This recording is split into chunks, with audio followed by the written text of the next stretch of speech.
ओम गणेशाय नमः। ओम नमः शिवाय। मैं निखिल ज्योतिष आचार्य आप सभी का मेरे चैनल पर पुनः स्वागत करता हूं। आशा करता हूं आप सभी स्वस्थ होंगे। महादेव की कृपा आप सभी पर सदैव बनी रहे। ये वीडियो तुला यानी कि लिब्रा के लिए एक अत्यंत महत्वपूर्ण वीडियो है, क्योंकि यह वीडियो है अक्टूबर, नवंबर, दिसंबर 2023 के त्रिमासिक राशिफल के बारे में। कैसा रहेगा ये 3 महीने का सफ़र तुला के लिए, क्या क्या बड़े बदलाव आ सकते हैं। मेरे चैनल पर विस्तृत रूप से मासिक राशिफल तो आते ही हैं। कि जो त्रिमासिक राशिफल होता है, इसको बनाने का औचित्य ये होता है कि आपके जीवन में आने वाले 90 दिनों में क्या क्या बड़ा परिवर्तन हो सकता है, किन किन चीज़ों का आपको ध्यान रखना है, क्या क्या आपको करना है, क्या क्या नहीं करना है।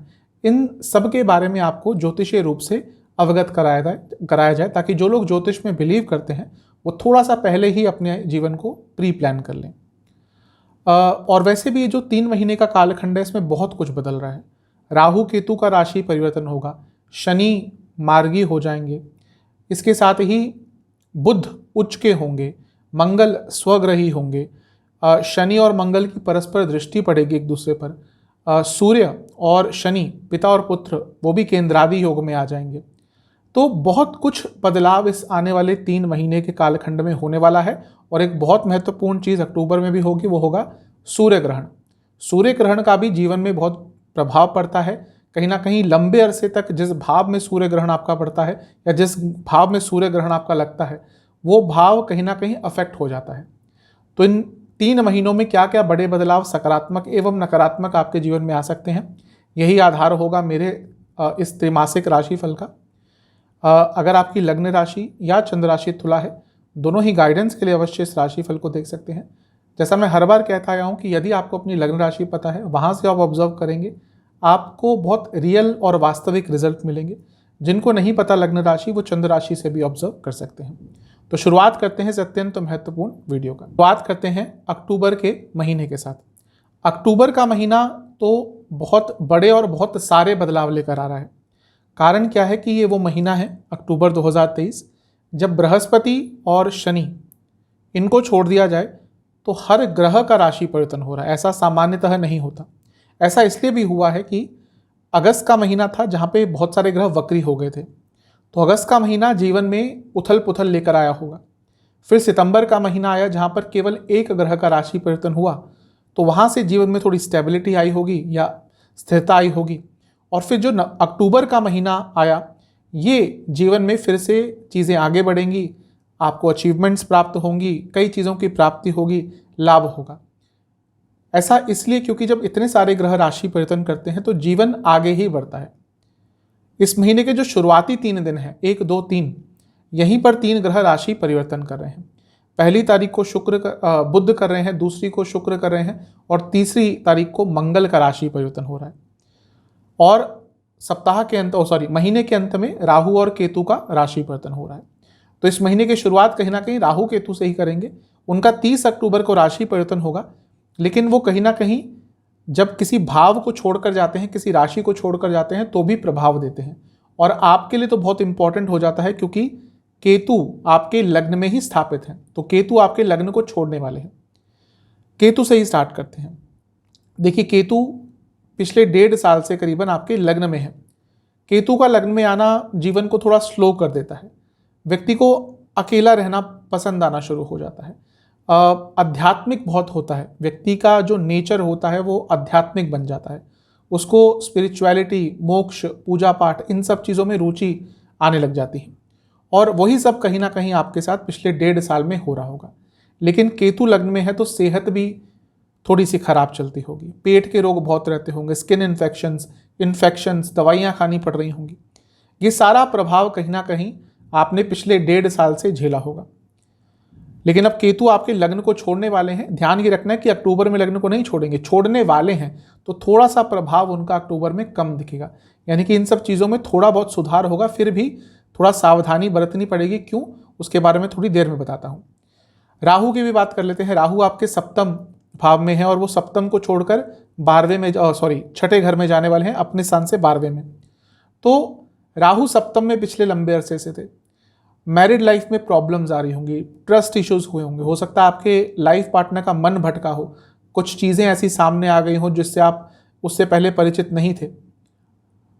तो ये जो राहु का सप्तम भाव पर प्रभाव था पिछले 1.5 साल से, वो भी अब कम होगा और चीज़ें बदलना शुरू हो जाएंगी।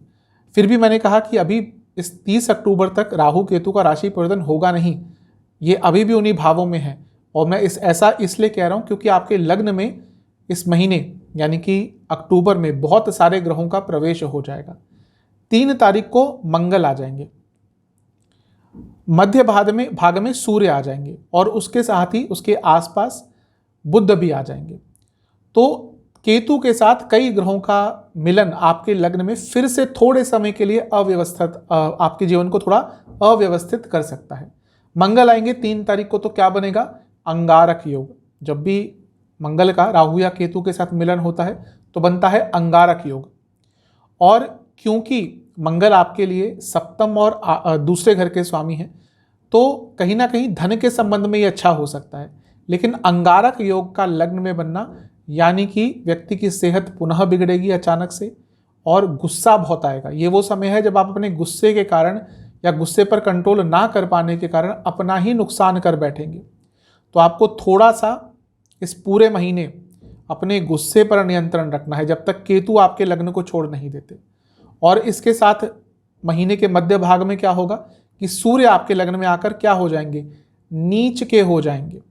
मैं कभी भी नीच के ग्रह को धन के संबंध में बुरा नहीं कहता, क्योंकि नीच का ग्रह व्यक्ति को बहुत प्रैक्टिकल बना देता है, व्यक्ति को ऐसी सिचुएशन से धन कमाने की प्रेरणा देता है जिससे और कोई नहीं कमा सकता। लेकिन नीच का ग्रह लग्न में और वो भी सूर्य, तो इससे क्या हो सकता है? इससे ये हो सकता है कि आपका नाम यहां पर खराब हो सकता है, आपके ऊपर कोई आरोप लग सकता है, सरकारी कार्य अटक सकते हैं, आपकी छवि को धूमिल करने का प्रयास यहां पर होगा। ऐसा इसलिए भी है कि जहां सूर्य एक तरफ महीने के मध्य भाग के बाद नीच के हो जाएंगे, महीने के मध्य भाग के आसपास यानी कि 13 या 14 अक्टूबर के आसपास सूर्य पर ग्रहण लग रहा है और उस टाइम सूर्य आपके 12वें घर में होंगे। तो ये महीना सूर्य की स्थिति आपके लिए बहुत अच्छी नहीं है। तो इस पूरे महीने आपको अपने गुडविल का ध्यान देना है, आपको अपनी इमेज का ध्यान देना है, क्योंकि जैसा मैंने कहा, लोग जानबूझकर आप पर आरोप लगाएंगे, आपकी अच्छी खासी बनी हुई गुडविल को खराब करने का प्रयास करेंगे, आपके नाम को खराब करने का प्रयास करेंगे, पीठ पीछे आपके लिए बातें शुरू हो जाएंगी। आपके दोस्त या आपके चाहने वाले भी कहीं ना कहीं आपके विरुद्ध इस महीने हो जाएंगे। तो इस चीज़ का आपको सबसे ज़्यादा ध्यान देना है। दूसरा, सूर्य नीच के लग्न में हो जाएंगे, केतु भी होंगे, मंगल भी होंगे और बुध भी आ जाएंगे, और बुध और केतु दोनों ही रोग कारक हैं। अक्टूबर के महीने में सेहत का बहुत ध्यान दीजिएगा। नवंबर के महीने से क्योंकि केतु छोड़ देंगे आपके लग्न को, सेहत बेटर होगी, लेकिन फिर भी ये अक्टूबर का महीना जहाँ केतु का प्रभाव तो एक साइड कम हो रहा है, वहीं मंगल आ गए अंगारक योग बनाने, सूर्य नीच के, बुध आ गए, तो कहीं ना कहीं ये पुनः जाते जाते केतु महाराज कुछ सेहत की तरफ एक नकारात्मक प्रभाव दे सकते हैं। तो इन सब चीज़ों का आपको बहुत ध्यान देना है। और ये सारे ग्रह जब आपके लग्न में होंगे तो इनका प्रभाव कहाँ होगा? सप्तम भाव पर, जहाँ पर ऑलरेडी बृहस्पति महाराज वक्री बैठे हैं और राहु भी हैं उनके साथ। तो मैरिड लाइफ में अचानक से उथल पुथल मच सकती है। सब कुछ ठीक चल रहा होगा, अचानक से कोई ऐसा इंसिडेंट हो जाएगा जिससे ठीक जाता हुआ समय भी आपको मुश्किल लगने लगेगा। लड़ाई झगड़े तो हो ही सकते हैं, इसके साथ ही कई ऐसी चीज़ें आपकी तरफ से भी बोली जाएंगी, आपके लाइफ पार्टनर की तरफ से भी बोली जाएंगी, जिसका आपकी मैरिड लाइफ पर नकारात्मक प्रभाव पड़ सकता है। और पुनः सप्तम भाव कहीं ना कहीं आपकी सोशल इमेज का भी होता है, तो अपनी इमेज को बचाने का प्रयास कीजिएगा। जो लोग बहुत पब्लिकली फेमस हैं किसी भी फील्ड में, आजकल फेमस होना तो सिर्फ एक ही मीडियम नहीं रह गया। पहले होता था कि आप टीवी पे आते हैं या आप बड़े पॉलिटिशियन हैं वही फेमस हो सकते हैं। आजकल आप सोशल मीडिया के जरिए रातों रात फेमस हो जाते हैं और कई तरीके होते हैं। तो यदि आपका नाम है, आपकी पहचान है, आपको बहुत लोग जानते हैं, स्पेशली अगर आप इंटरनेट पे बहुत फेमस हैं, आप सोशल मीडिया के माध्यम से बहुत फेमस हैं, अपने नाम का ध्यान दीजिएगा, अपनी गुडविल का ध्यान दीजिएगा। बार बार मैं गुडविल कह रहा हूँ, बार बार मैं नाम कह रहा हूँ, क्योंकि वो महीना ऐसा है जहाँ पर जानबूझकर आपके दुश्मन या आपके चाहने वाले भी आपका नाम खराब करने का प्रयास करेंगे। जहाँ तक बिजनेस की बात है, बिजनेस के लिए ठीक है, लेकिन रिस्क मत लीजिएगा। जो काम करते आए हैं वही करते आइएगा। अचानक से बहुत बड़े बदलाव लाना आपके लिए थोड़ा सा परेशानी देकर जा सकता है। तो ये प्रभाव अंगारक योग, सूर्य ग्रहण, इन सारी चीज़ों का हो सकता है। इसके साथ ही बुध तो महीने के मध्य भाग के बाद आपके लग्न में आएंगे, उससे पहले वो उच्च के हो जाएंगे 12वें घर में, और 12वें घर में वो विपरीत राजयोग भी बनाएंगे। इस महीने कुछ आपका लिखा पढ़ी का काम, कोई डॉक्यूमेंटेशन का काम, विदेश से संबंधित काम ये अटक रहा था, वो पूर्ण हो सकता है बुध के कारण। तो जो भी ऐसे काम अटक रहे थे महीने के मध्य भाग से पहले उन सबको करा लीजिएगा, क्योंकि वहां तक बुध आपके लिए उच्च के रहेंगे, एग्जॉल्टेड रहेंगे। और फिर वो जैसे ही लग्न में आएंगे, जहां वो एक और आपके लिए आपके भाग्य स्थान के स्वामी हैं, वहीं वो दूसरी और आपके 12वें घर के भी स्वामी हैं। तो ये भी सेहत की तरफ इंडिकेट कर रहा है और खर्चों के प्रति भी इंडिकेट कर रहा है कि इस महीने आपके खर्चे भी अत्यधिक बढ़ जाएंगे, अत्यधिक तेज गति से बढ़ जाएंगे।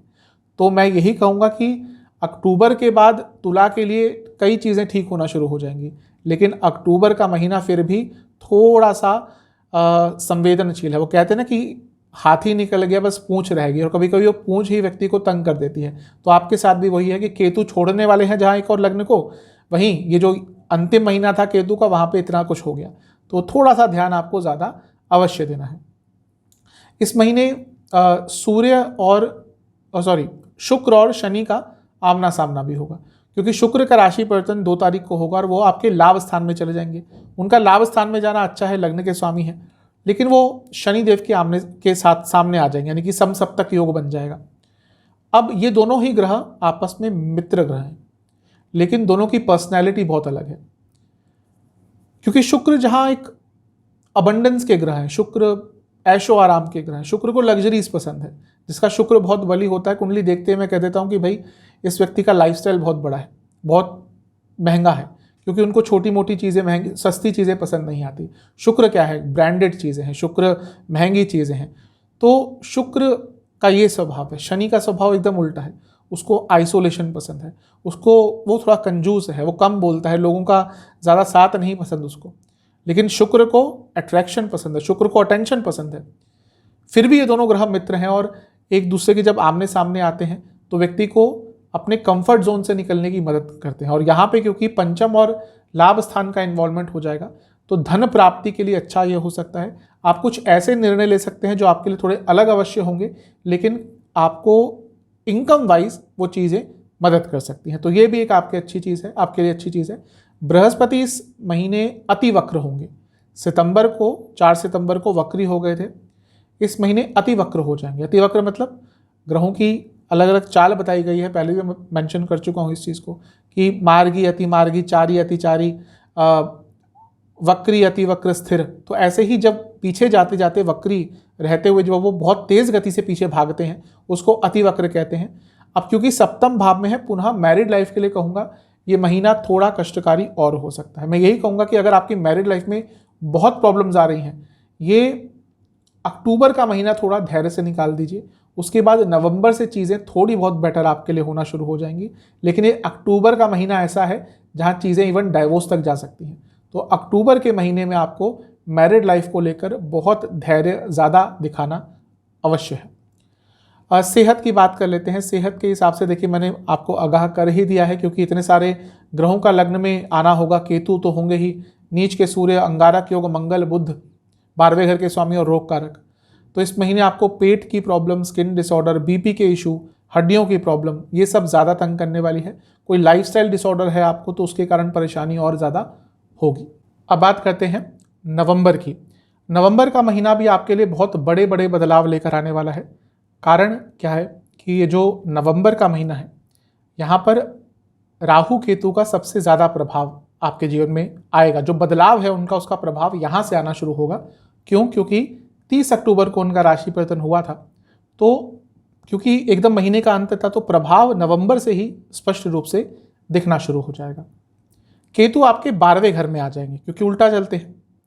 तो केतु का 12वें घर में आना कहीं ना कहीं मोक्ष, अध्यात्म, स्पिरिचुअलिटी, इन सब चीज़ों के प्रति व्यक्ति को और लेके जाता है। जो 12वां स्थान है वो बहुत विचित्र है। ये कहीं ना कहीं भोग का स्थान भी है और ये मोक्ष का स्थान भी है। ये वो स्थान है जो व्यक्ति को सेक्सुअली भी बहुत एक्टिव कर देता है, वहीं ये वो स्थान है जो व्यक्ति को सेलिब्रेट भी कर देता है, जहाँ पर उसको इन सब चीज़ों से नफरत होने लगती है। 12वां भाव बहुत विचित्र है, बहुत इंपॉर्टेंट भी है और विचित्र भी है। अब केतु जब 12वें भाव में आते हैं तो व्यक्ति को मोक्ष की तरफ लेके जाते हैं, व्यक्ति को अध्यात्म की तरफ लेके जाते हैं। लेकिन आपकी तो आध्यात्मिक जर्नी ऑलरेडी अप्रैल 2022 से स्टार्ट हो चुकी है। क्यों? क्योंकि केतु आपके लग्न में थे। बहुत ऐसे कुंडलियां मैंने पिछले 1.5 साल में देख ली हैं जो कंसल्टेशन के लिए आती है, जहां लोग खुद ही बोल पड़ते हैं कि हाँ, मैं इससे पहले नहीं मानता था। इवन ज्योतिष की बात कर लीजिए, पूजा पाठ की बात कर लीजिए, जिनका तुला लग्न है स्पेशली उनकी बात कर रहा हूँ। लेकिन वो लोग खुद बोलते हैं कि हाँ, इस समय में हमें ज्योतिष पे भी विश्वास हुआ, ज्योतिष की बातें समझ आने लगी, पूजा पाठ का मन करने लगा, अध्यात्म की तरफ हम जाने लगे, अकेलापन थोड़ा अच्छा लगने लगा। अभी मैं रिसेंटली ही एक व्यक्ति से बात कर रहा था, उनका तुला लग्न ही, ऑस्ट्रेलिया में रहते हैं, मे भी वो वीडियो देख भी रहे हो। तो उन्होंने भी कहीं ना कहीं यही वो बात उन्होंने कही कि पिछले कुछ समय से यही मन कर रहा है कि क्या है, सब कुछ माया है, सब कुछ ये जो हमारे आसपास है सब आडंबर है, माया ही है, इनको छोड़कर कहीं भागने का मन करता है। वो सब केतु ही करवाते हैं, क्योंकि केतु आपके जीवन में आपको मोक्ष की तरफ लेके जाते हैं। केतु आपको सच्चा ज्ञान देते हैं कि हम जिस चीज़ के पीछे भाग रहे हैं वो तो सिर्फ माया है। हम भागते ही रहते हैं ना कि हमें एक गाड़ी मिल गई तो दूसरी चाहिए, कितनी खुशी होती है, 2 दिन 3 हफ्ते, 1 हफ्ते 1 महीने, उससे ज़्यादा किसी भी भौतिक चीज़ की खुशी नहीं रह पाती। जो असली खुशी होती है वो कहीं ना कहीं आध्यात्मिक ही होती है, लेकिन वहाँ तक पहुँचना बहुत मुश्किल होता है। लेकिन केतु आपको पिछले 1.5 साल से उस पथ पर लेकर आ चुके हैं, और अब वो जब 12वें घर में आएंगे तो आध्यात्मिक जर्नी आपकी और आगे बढ़ेगी। कारण क्या है कि जब वो लग्न में थे तो आपको और कई तरह के विघ्न भी दे रहे थे, ऑब्स्टिकल्स दे रहे थे, कई तरह की रुकावटें दे रहे थे। लेकिन अब जब वो आपके 12वें घर में आ जाएंगे तो आपकी एकाग्रता बढ़ेगी, आप आध्यात्मिक चीज़ों के प्रति बहुत ज़्यादा आपकी रुचि हो जाएगी। और जब व्यक्ति आध्यात्मिक होता है, यकीन मानिए उसके पूरे जीवन में बदलाव आता है, सकारात्मकता आती है। केवल प्रभु का नाम लेने मात्र से ही कई पाप कम हो जाते हैं। शिव पुराण में लिखा है कि कितना भी आपने बुरा कर्म करके रखा हो, एक बार प्रभु का, महादेव का नाम लेकर देखिए, एक बार केवल शिव पुराण सुनकर देखिए, पढ़कर देखिए, अधिकतम पाप आपके खत्म हो जाते हैं। कितने होते हैं नहीं होते वो अलग बात है, लेकिन बदलाव अवश्य आता है। तो ये केतु आपके जीवन में बहुत बड़ा बदलाव लेकर आने वाले हैं। इसके साथ ही राहु आपके 6ठे घर में आ जाएंगे, और राहु का 6ठे घर में आना अच्छा होता है, पाप स्थान है। राहु यहाँ पर आके आपको अच्छे प्रभाव देंगे। सबसे पहले तो आपके अटके हुए रुके हुए काम पूर्ण करवाएंगे, आपको डिप्लोमेटिक बनाएंगे, आपको अपने दुश्मनों का सामना तो करवाएंगे ही, उन पर विजय भी दिलवाएंगे, लेकिन डिप्लोमेटिक वे से। और आज का टाइम वो है जहाँ पे आपको डिप्लोमेटिक तरीका आ गया, डिप्लोमेसी आ गई, तभी आगे बढ़ पाएंगे। जो लोग अधिकतम आगे बढ़ते हैं उनके दुश्मन बहुत कम होते हैं। चाणक्य ने भी यही कहा कि जिसके सबसे कम दुश्मन है वही व्यक्ति आगे बढ़ता है। तो ये जो आपके लिए राहु का 6ठे घर में आना है, ये आपको डिप्लोमेटिक बनाएंगे और कहीं ना कहीं करियर में बहुत बड़ा बदलाव लाने के लिए मदद करेंगे, क्योंकि अर्थ त्रिकोण में है। धन स्थान को भी देखेंगे, 10वें स्थान को भी देखेंगे। विदेश में जॉब चाह रहे थे, जॉब चेंज करना चाह रहे थे, अपने जॉब की प्रोफाइल में कुछ बदलाव लाना चाह रहे थे, उन सब चीज़ों के लिए राहु महाराज का प्रभाव आपके जीवन में बहुत अच्छा रहने वाला है। शनि मार्गी हो जाएंगे तो योग कारक ग्रह हैं, स्ट्रांग होते हैं तो अच्छे प्रभाव भी देते हैं जब वक्री होते हैं तो, लेकिन अभी वक्री होते हैं तो डिले भी लाते हैं। तो हो सकता है पिछले जून से आपके कई कार्य डिले हो रहे हों, बनते बनते काम बिगड़ जाते हों, डिले हो जाते हों विदाउट एनी रीज़न, कि हाँ सब कुछ ठीक भी है लेकिन काम पूरा नहीं बन रहा, 99% पे आके रुक गया है। नवंबर में जैसे ही शनि मार्गी होंगे 4 नवंबर को, उसके बाद आप देखेंगे आपके कई कार्य बनना शुरू हो जाएंगे। इस महीने सूर्य और मंगल की युति होगी, क्योंकि दोनों ही आसपास अपना राशि परिवर्तन करके आपके धन स्थान में आ जाएंगे। तो सूर्य आपके लिए लाभ स्थान के स्वामी है और धन स्थान में जा रहे हैं। उच्च कोटि का धन योग है ये, मैं बहुत बार बता चुका हूँ। धन योग का लाभ स्थान से, लाभ स्थान का धन योग से कुछ भी लेना देना आ गया, वो धन योग है, क्योंकि दोनों ही स्थान धन के हैं। दूसरा यहाँ पे मंगल स्वराशि के हो जाएंगे, बहुत अच्छी चीज़ है आपके लिए। मंगल यहाँ पर स्वराशि के हो जाएंगे, मंगल आपके सप्तम के स्वामी है, मंगल आपके धन स्थान के स्वामी हैं। तो मंगल का स्वराशि का होना कहीं ना कहीं धन प्राप्ति के लिए बहुत अच्छा है, बिजनेस के लिए बहुत अच्छा है, कई चीज़ों के लिए बहुत अच्छा है। लेकिन यहाँ के जो मंगल होते हैं वो मंगल दोष भी बनाते हैं। नॉर्थ इंडिया में नहीं मानते इस चीज़ को कि मंगल दूसरे घर के मंगल दोष बनाते हैं, साउथ इंडिया में अवश्य मानते हैं, और मेरा भी कहीं ना कहीं मानना है, क्योंकि जो दूसरा भाव है सप्तम से अष्टम है, तो यहाँ पर मंगल का आना मंगल दोष बनाता है। और मंगल अपनी राशि के होंगे, इसलिए इतना कोई बुरा प्रभाव यहाँ पर नहीं होगा। फिर भी अपने लाइफ पार्टनर की तबीयत का आपको ज़्यादा ध्यान यहाँ पर देना पड़ेगा। इसके साथ ही क्या होगा, जैसे ही सूर्य और मंगल दूसरे घर में आ जाएंगे, जो महीने के मध्य भाग के आसपास होगा, वो शनि से केंद्र में आ जाएंगे।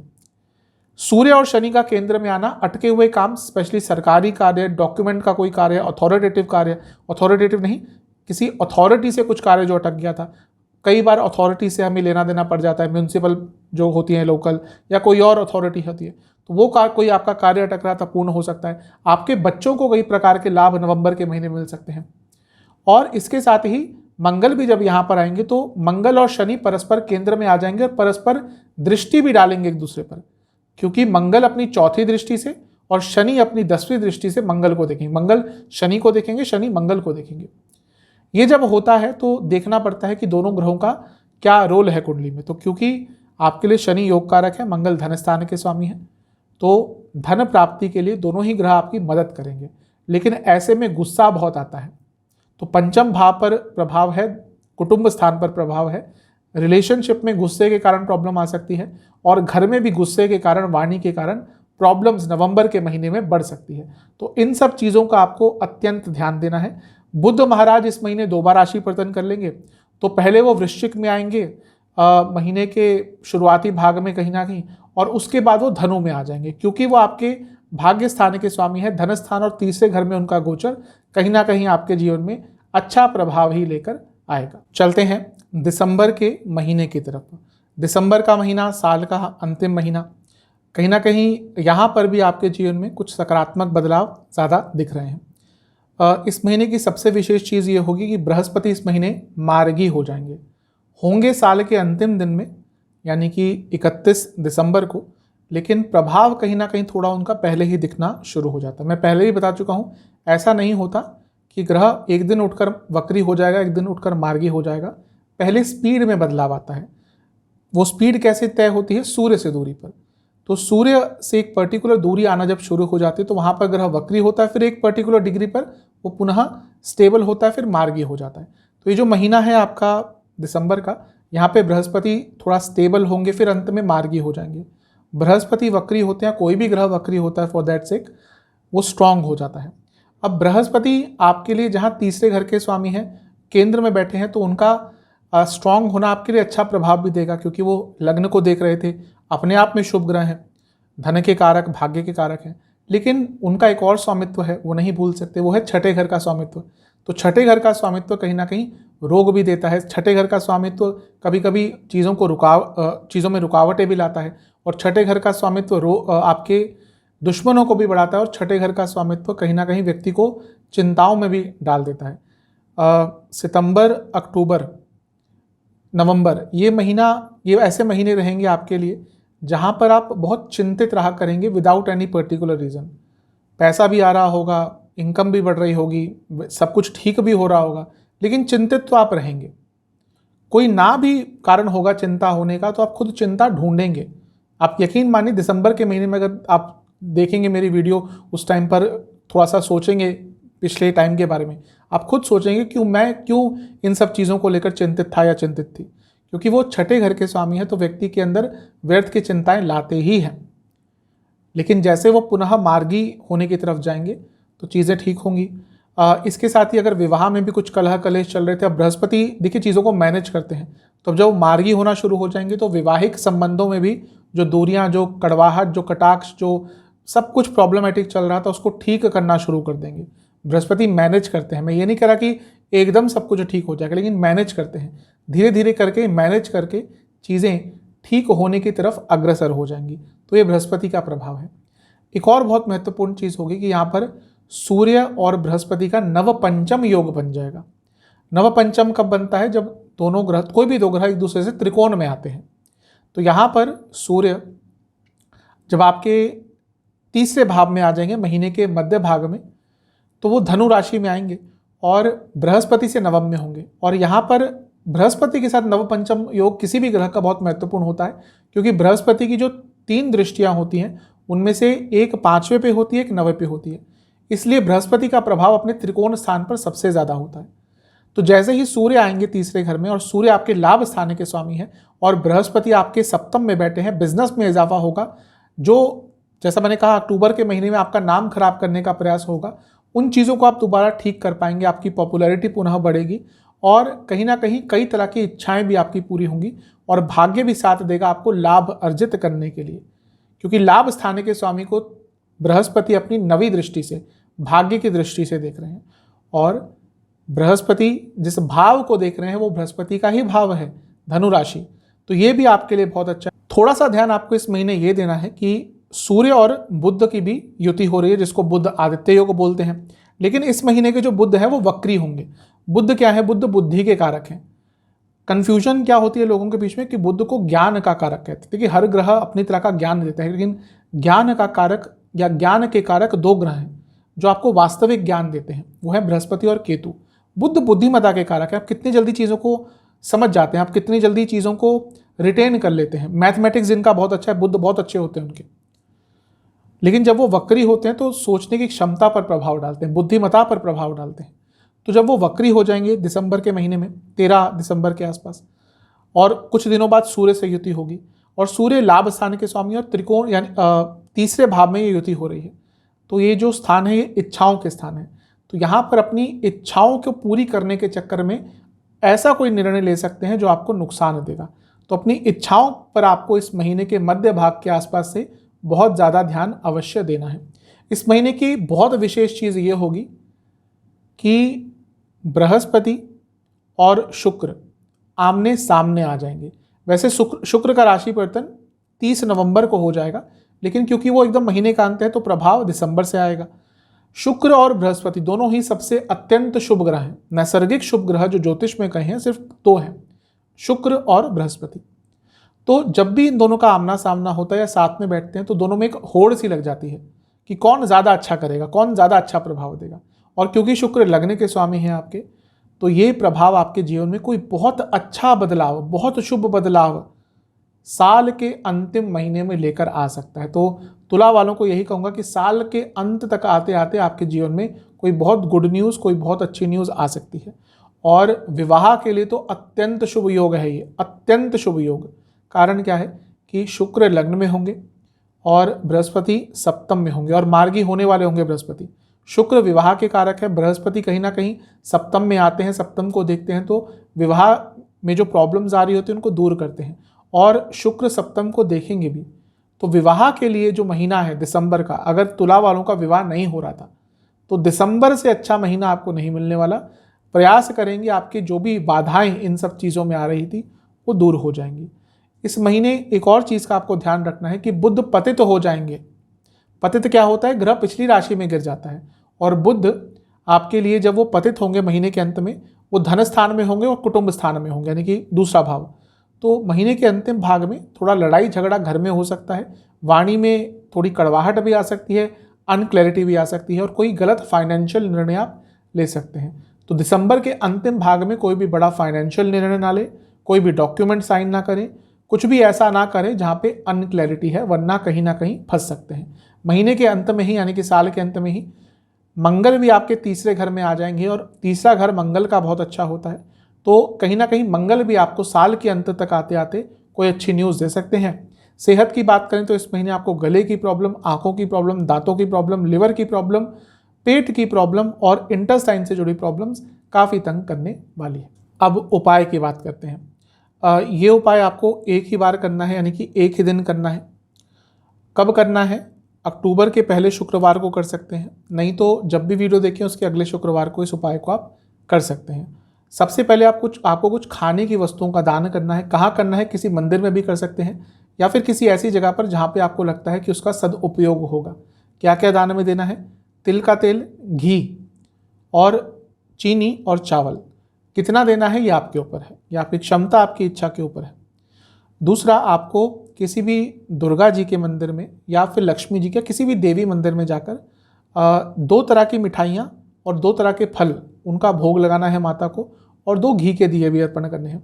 मंदिर नहीं जा सकते तो घर में भी कर सकते हैं, लेकिन मंदिर जाने का अवसर मिले तो अवश्य कीजिएगा। और इसके साथ ही आपको जानवरों की सेवा करनी है, पशुओं की सेवा करनी है। अपने आप भी कर सकते हैं, अगर आपके आसपास कोई पशु है, कोई जिनकी आप किसी भी तरह से सहायता, उनकी सेवा कर सकते हैं। सहायता क्या करेंगे, हम उनकी सेवा ही कर सकते हैं, क्योंकि पशुओं की सेवा अपने आप में बहुत बड़ा एक कर्म है, एक धर्म है। तो उनकी सेवा कीजिए। नहीं है कोई आसपास तो आजकल तो ऑनलाइन बहुत सारे NGOs हैं जिन पर भी आपको विश्वास हो, उनकी किसी भी तरह से आप मदद कर सकते हैं। ये भी आपके जीवन में सकारात्मकता लाएगा। आशा करता हूँ कि वीडियो आपके काम आएगी। चैनल पे नए हैं, सब्सक्राइब कर लीजिए, वीडियो को लाइक कर लीजिए। मिलता हूँ अगली वीडियो में, तब तक के लिए ओम नमः।